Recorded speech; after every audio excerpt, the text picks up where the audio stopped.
महामृत्युञ्जयाय नमः। श्रीभैरव उवाच शृणुष्व परमेशानि कवचं हनुमुखोदितं महामृत्युञ्जयाख्यस्य न ध्येयं परमाद्भुतम् यं धृत्वा च पठित्वा च यं श्रुत्वा कवचोत्तमम् त्रैलोक्याधिपतिर्भूत्वा सुखितोऽस्मि महेश्वरी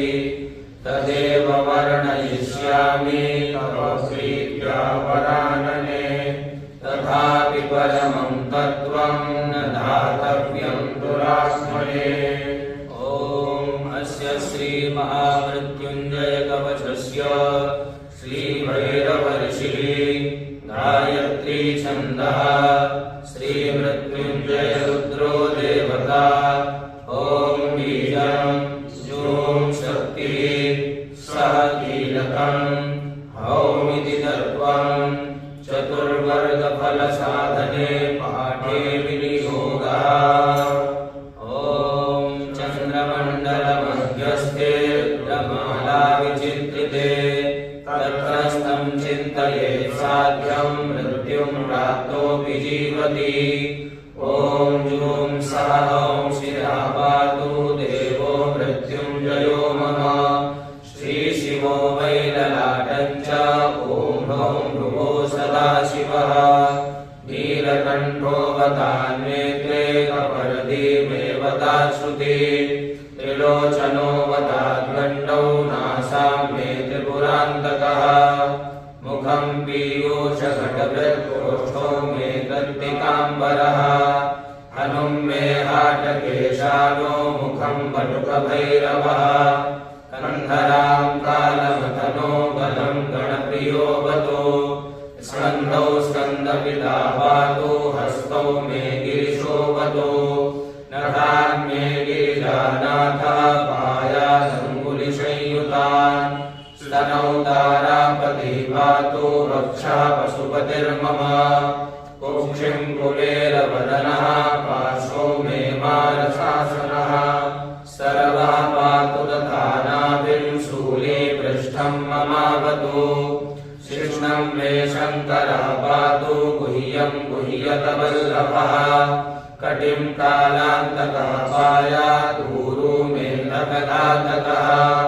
जागरूकोऽवताज्जानु जङ्घे मे कालभैरवः गुल्फो पायाजटाधारी पादौ मृत्युञ्जयोऽवतु पादादिमूर्धा पर्यन्तं सद्यो जातो ममावतु रक्षाहीनं नामहीनं वपुः पातुमृतेश्वरः पूर्वे बलविकरणो दक्षिणे कालशासनः पश्चिमे पार्वतीनाथा उत्तरे वाग्मनोन्मनः ऐशान्यामीश्वरः पायादाग्नेयामग्निलोचनः नैऋत्यां शम्भुरव्यां मां वायव्यां वायुवाहनः ऊर्ध्वे बलप्रमथनः पाताले परमेश्वरः